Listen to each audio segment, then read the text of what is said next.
저에게는 아들이 하나 있습니다. 아마 세상에서 가장 피하고 싶은 일은 하나밖에 없는 아들을 잃는 것입니다. 그런데 하나님께서는 왜 하나밖에 없는 아들이 죽는 것을 원하셨을까요? 그 이유는 놀랍게도 성경에 다음과 같이 써 있습니다. 자기 아들을 아끼지 아니하시고 우리 모든 사람을 위하여 내어주신 이가, 바로 우리를 위해 하나님께서는 그 아들을 보내셨을 뿐만 아니라 그분을 피 흘리게 하셨습니다. 이는 우리를 위한 것이었습니다. 실로 이 지상에서는 그리스도의 삶을 누가 이해할 수 있을까요? 그리스도의 삶은 참으로 거룩하셨고 무음하셨으며 그리스도의 말과 생각과 행동은 매 순간 하나님 아버지를 기쁘시게 하셨습니다.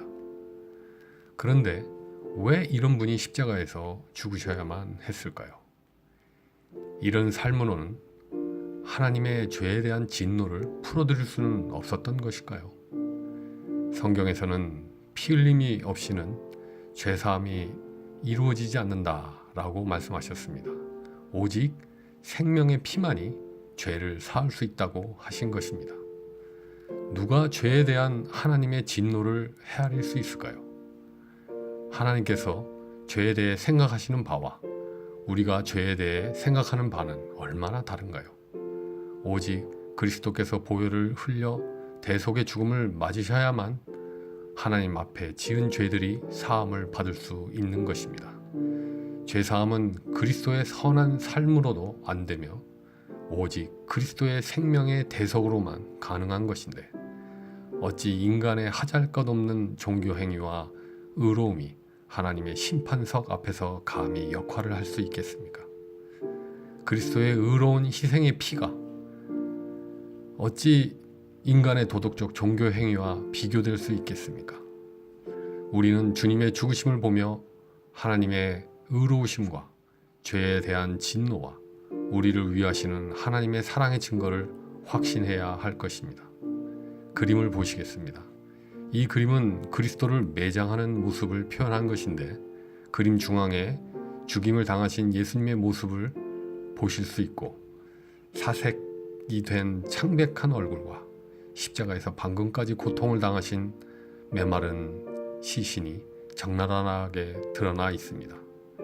그림의 왼편, 즉 주님의 머리 쪽 가까이에 앉아 등불을 들며 죽은 아들의 얼굴을 쳐다보고 애통해하는 마리아와 주님의 머리를 안고 주님의 얼굴을 안타깝게 쳐다보고 있는 늙은 아리마대 요셉, 그리고 스승의 죽음을 이해할 수 없어 말문이 막히고 망연자실해하는 제자들의 모습을 볼 수 있습니다.